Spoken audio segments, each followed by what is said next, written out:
Welcome back to the Sleeping Grush podcast, your source for information from every corner of the world of Phelan and beyond.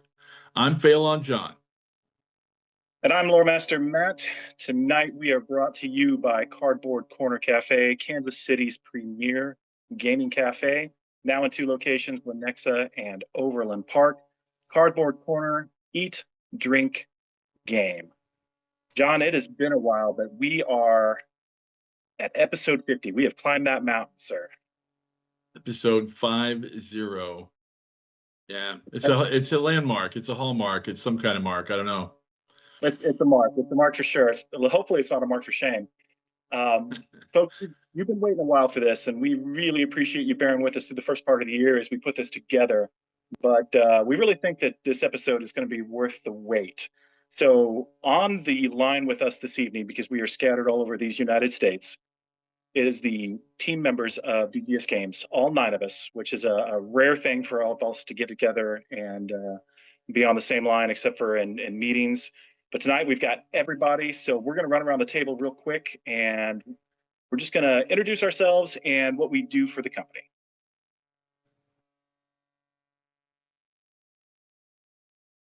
So hi, I'm Julie.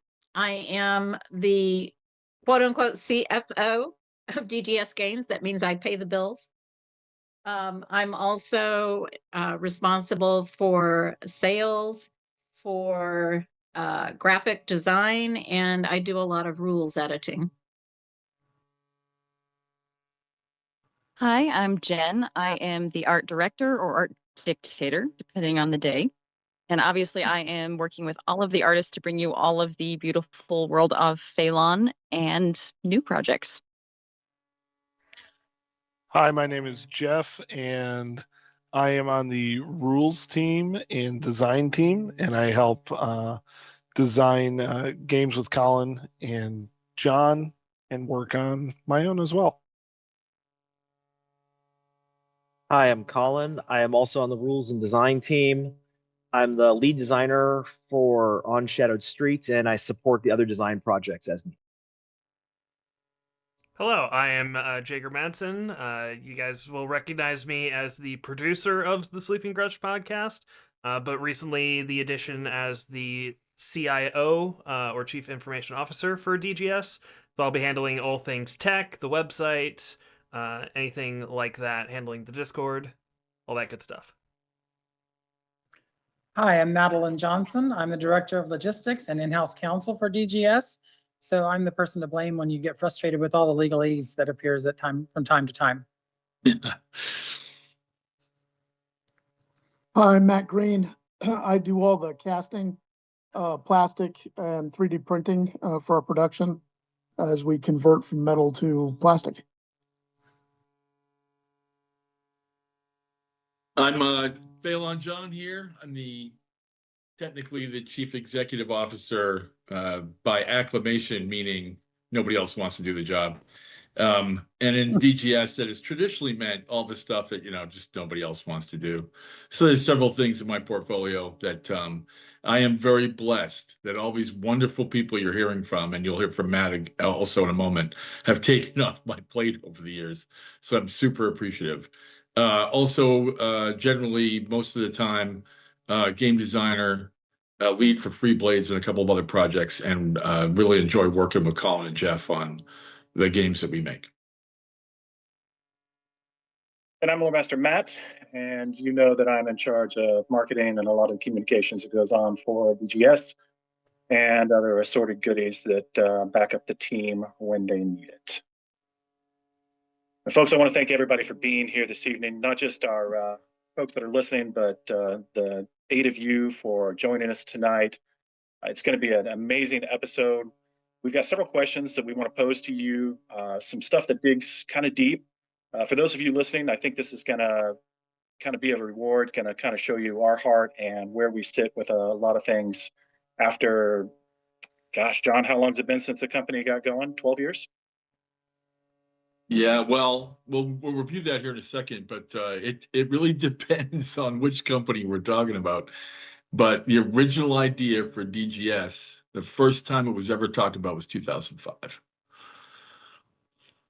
All right, so let's kind of dig back to that. John, this first question is for you. Looking back at the earliest days of DGS, what is something that you believed then as you were putting all this together that you've since completely changed your mind about?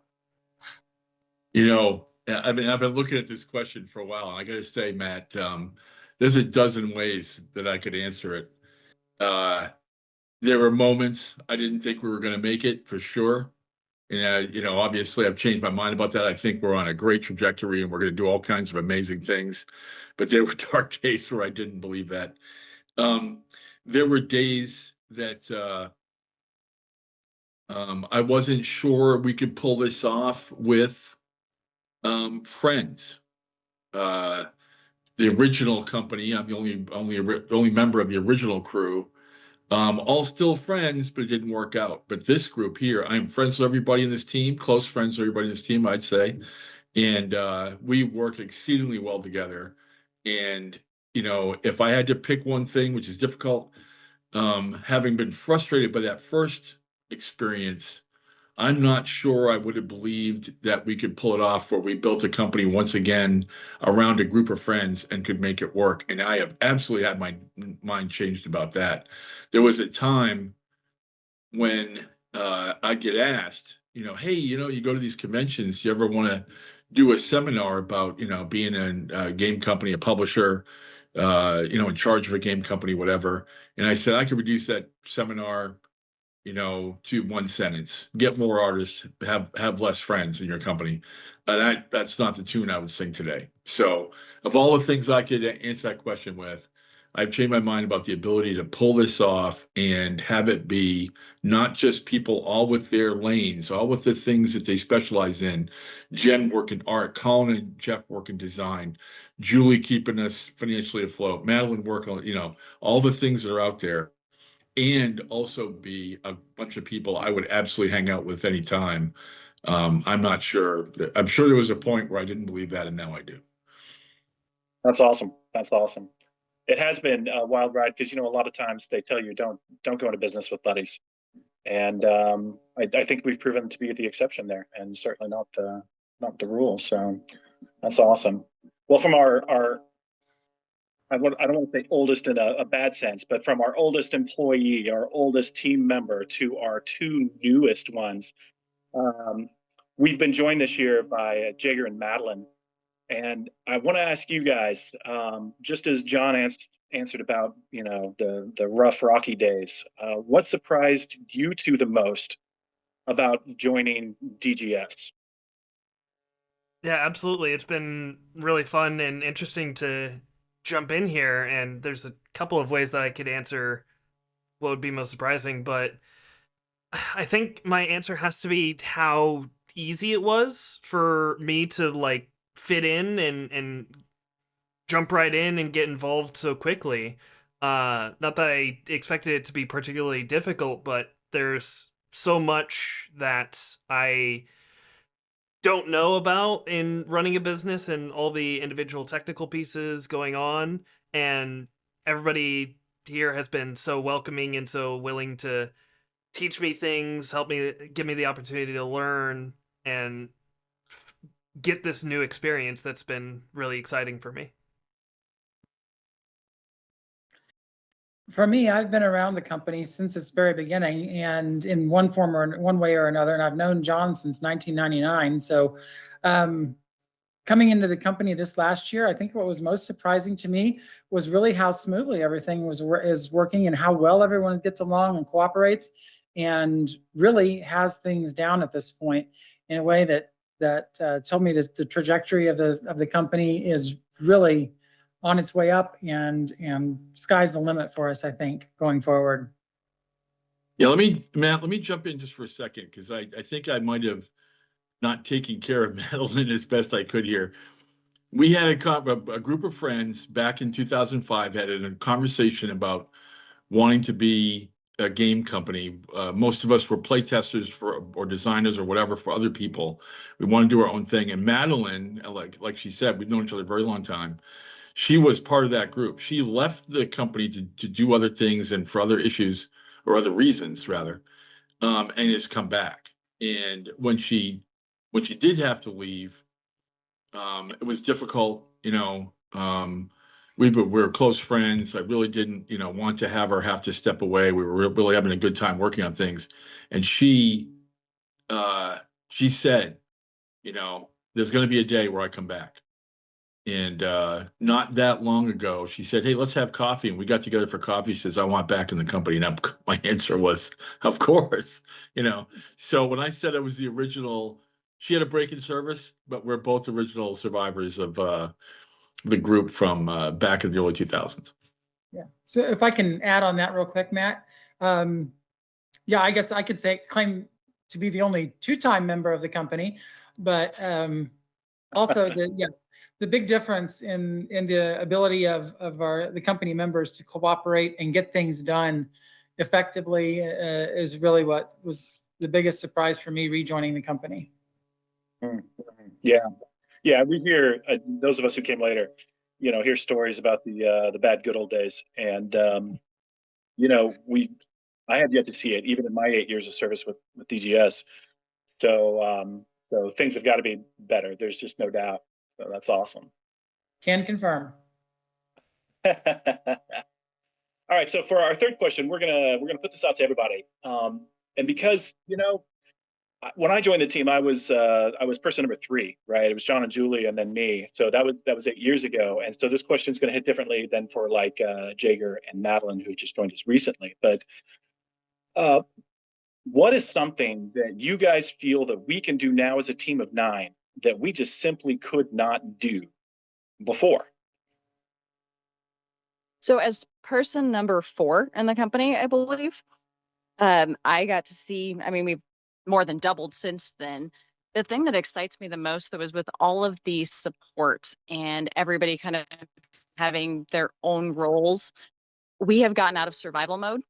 And so the thing that I think is the most amazing that we can do now that we couldn't before is our ability to long-term plan better.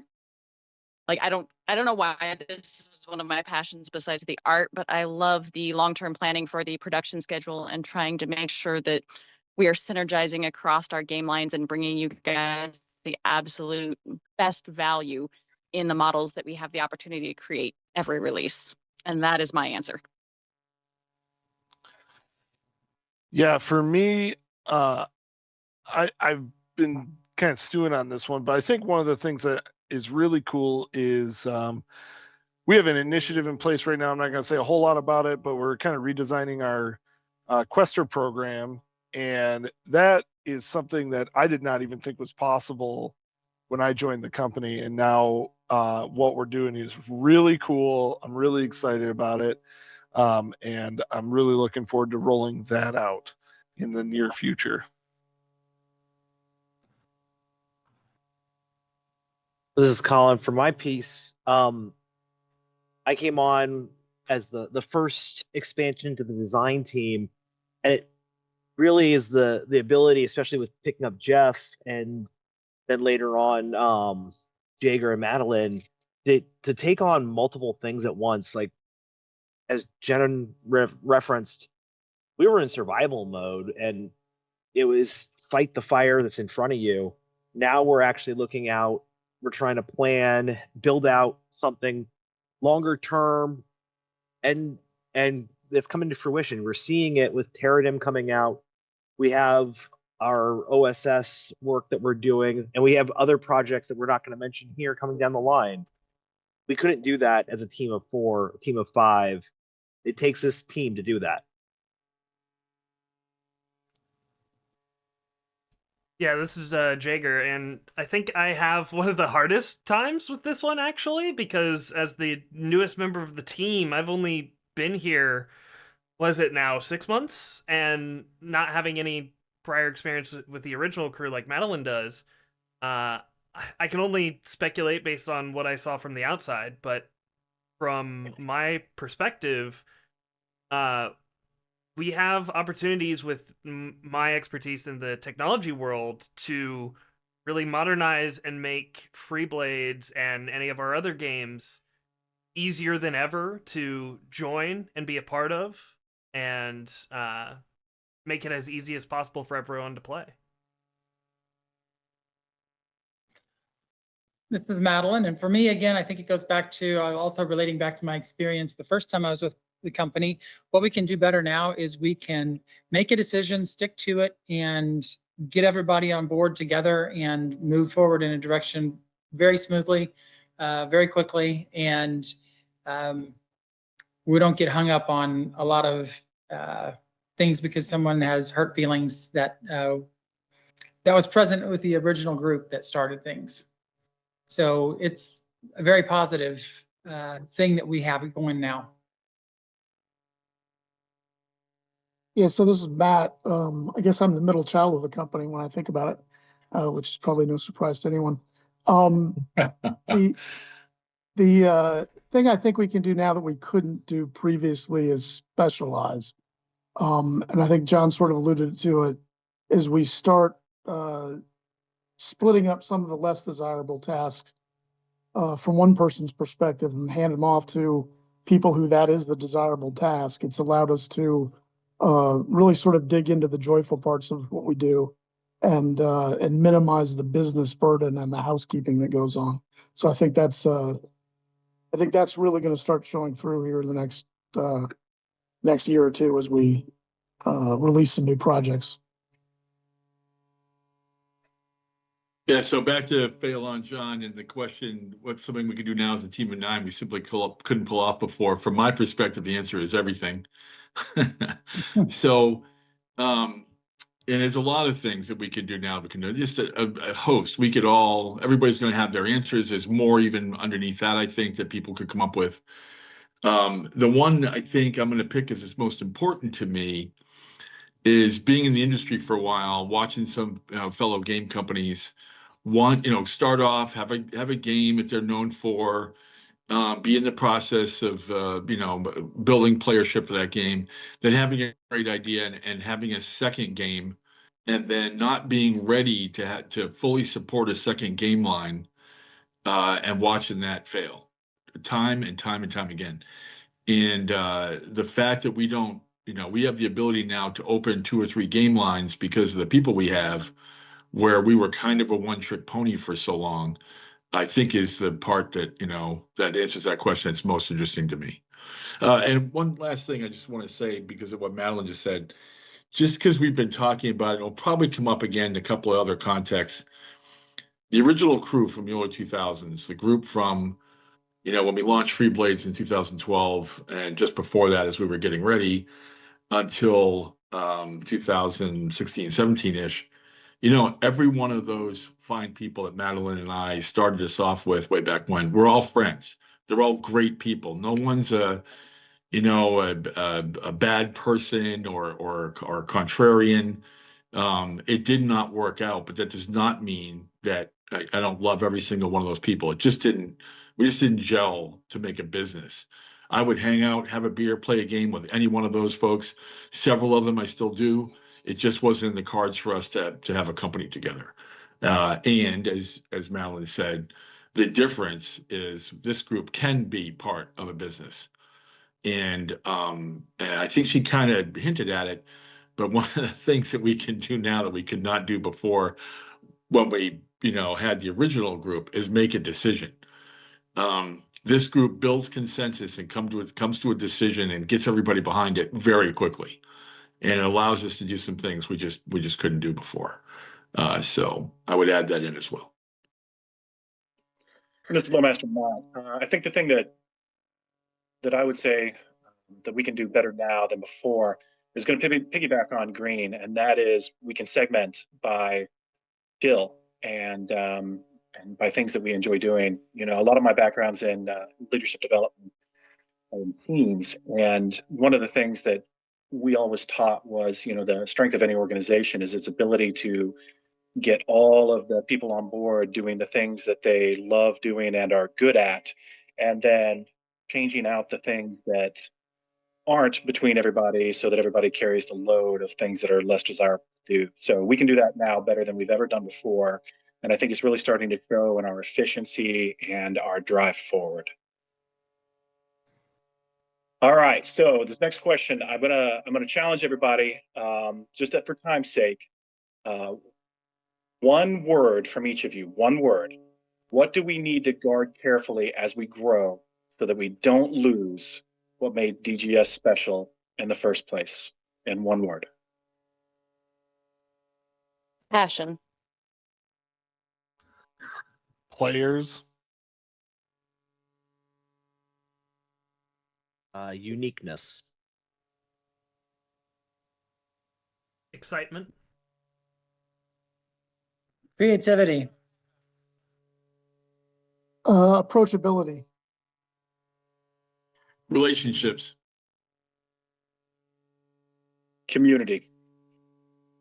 I can't believe we pulled that off. I got to say, it just, it's impressing the crap out of me, Matt, that you did that on the fly, and we just made it through, and all the answers were outstanding.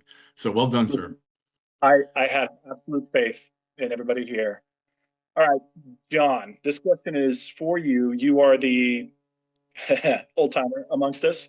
You have been with DGS the longest. Although Madeline could speak to this, but I want to talk to you here.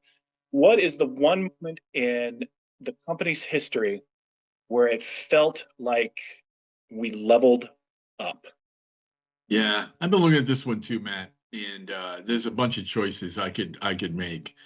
But the interesting characteristic that everybody shares here, besides Madeline and I being part of the original crew, is that everybody was, before they joined DGS, as a member of the business, an actual shareholder, let's say, and a person with a portfolio of tasks inside the company. Everybody here was friends with us and was volunteer, ran games, wrote lore, helped out, in some way, put on demos, whatever the thing was. And so the folks that joined after the transition, where Julie helped me, where Julie saved DGS. Let's just be honest about it.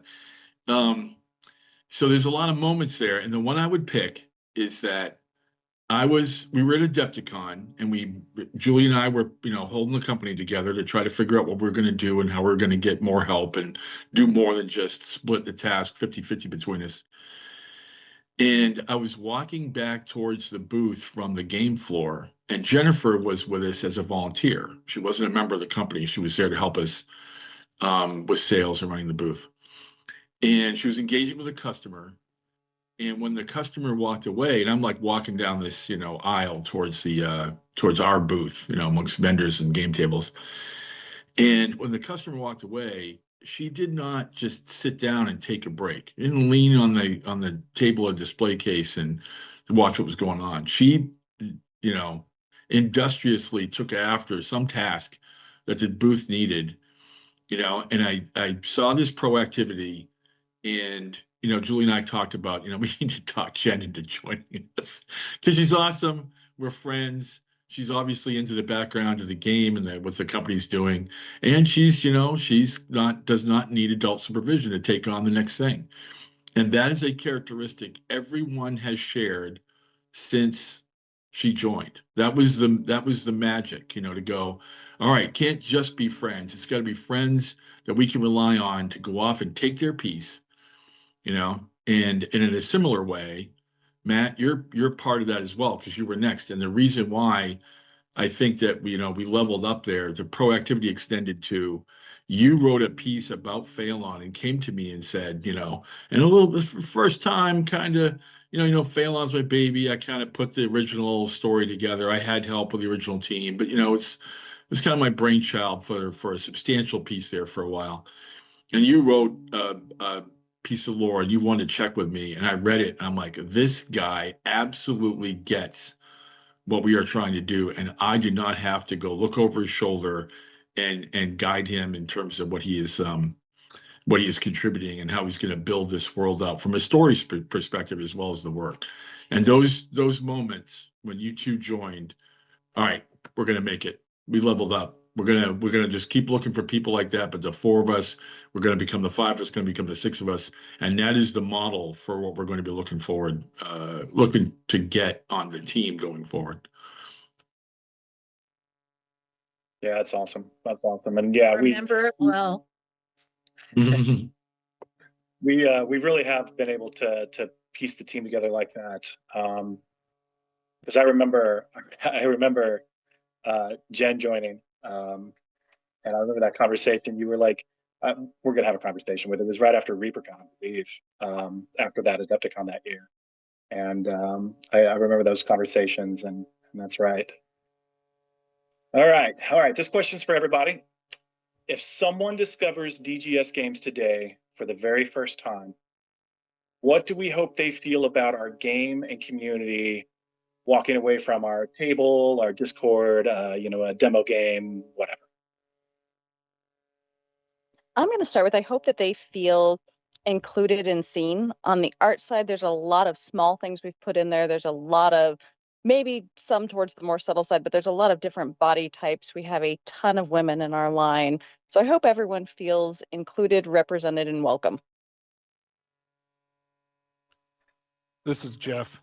I think for me, when I sat down at a table to learn how to play Free Blades, I saw the adventure in the game and loved just how much the game and the rules and everything kind of sucked you in to the world that was happening and the adventure that was happening. And so I hope they experience that same adventure that our games bring to the table.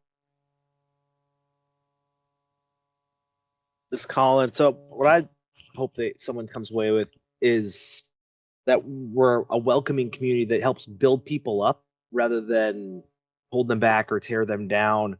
We do it from the minute they show up at our tables or our Discord where we greet them.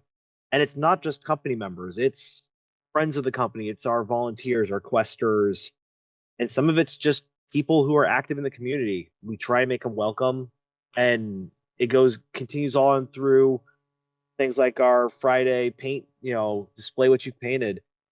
There's never negative comments. It's always about helping people build up, get better as a hobbyist, as players. And that's what I really hope they take away from our community. For me, I think it's the moments of excitement and energy during a game of Free Blades that I've played so many different games, and none of them have matched those exciting hype moments that I've ran into with even the first game of Free Blades I ever played. Like the moment of a follower one-shotting a hero or a leader off a big spike roll, and there's no other game that I've experienced that matches that, and I just want people to experience that same energy that I feel when I play.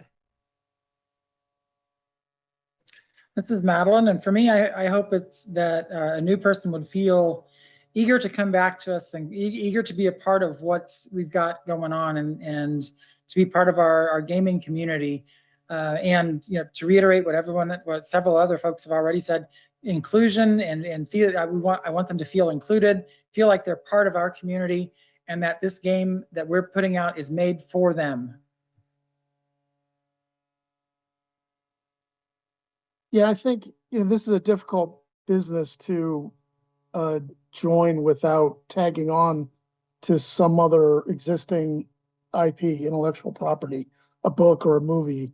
What I'd really like our players to reach the point where they see our stuff and they want us to be an IP that they could go see other places, that we could grow from that, and then we could do the reverse, that we're starting it from scratch. Man, Matt, I really like that answer. I like all the answers, but that was really killer. I would like what they discover us for the first time, and of course, like I said, all the answers were great, and I want all those things too. That we will listen. That doesn't necessarily mean, and I think there's 3 or 4 people out there who know exactly who I'm talking to, that we're going to every time do what you ask us to do. But we are always going to listen. We're going to take a note. We're going to put it in our, master dashboard. We are going to revisit it sometime down the road if we don't do it. We're going to hear what you say, and I would challenge anyone to find a group of people that are running a game company that respond to their players as thoroughly and as quickly as we do. You know, it's been a hallmark of the organization from the very early times. And with the team that we have now, we're even better at it than we've ever been. So I'd like that to be something that somebody walked away with. Yeah, this is Lore Master Matt, and I think I'm gonna follow up on John's because mine really revolves around the same thing. When somebody discovers us, I want them to see a group of people who have conscientiously built a player-centric community where every player matters, where they have a voice, where they are involved to whatever extent that they want to be, but that we have gone out of our way to make that possible instead of the model that a lot of companies follow where they're just too big or there's too many voices or whatever. We've always kept pace, and we try desperately to keep pace with all of our players, no matter who they are and where they are, how often they play, whatever. It doesn't matter. They are one of our players, and so they're one of us. All right, final question, folks. This is for everybody. What part of DGS at this moment feels the most exciting to you personally? So this is Jen, and the most exciting part to me is the number of color-coded spreadsheets that I have waiting to launch on all of you guys after we survive Adepticon, with fun plans for the future because we can do things we've never done before. And That's I was terrifying. gonna say, I was gonna say, just I guess piggybacking off of that a little bit.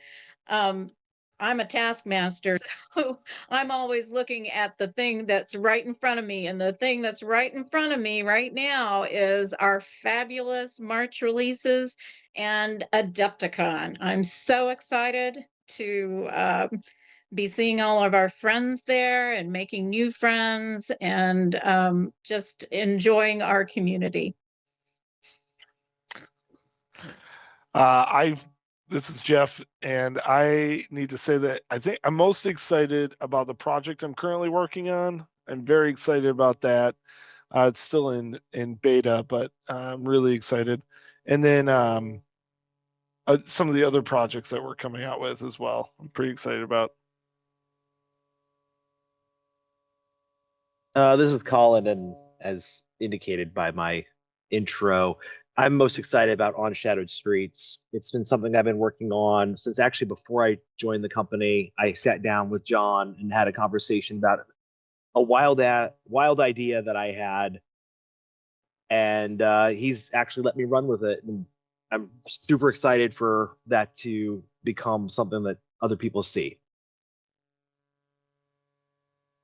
This is Jager. I'm definitely going to steal Colin's thunder a little bit because my answer is pretty much the same.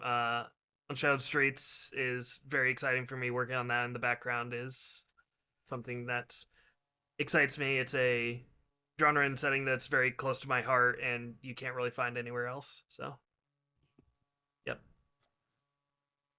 This is Madeline, and I'm really excited about our models and the new models that we have coming out, especially. But this is also in the context of having been able to see the evolution of our line of miniatures over the years and see how wonderful they've become. And I just get more and more excited with each new release because it feels to me that every release gets better and better.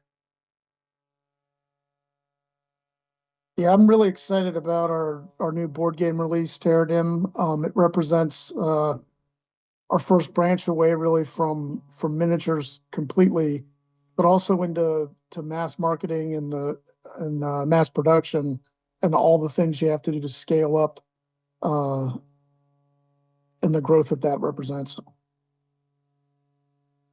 So I'm kind of focused on the end. The question is, what part of DGS right now feels the most exciting to you personally? So I'm taking the personally part. I'm excited about all these things. All my colleagues here have said is all about. On Shadow Streets is great. Jeff's project, the expansion into the mass market and being more like a business, the quality of the models, all that. Okay. How excited Julie is about Adepticon. As long as Julie's excited about Adepticon, we're all going to survive. That's very important also.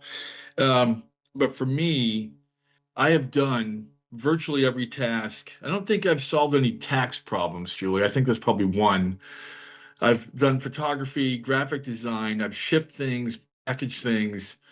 There's driven the truck, right? So there isn't a task in DGS that I have not performed. Loaded up the website, done all the whatevers. And finally, because of the team we have and how amazing this group of people is, and their ability to take on their portfolio, I am working on a project that's been rattling around in my head for, can't even tell you how long, 20 years longer.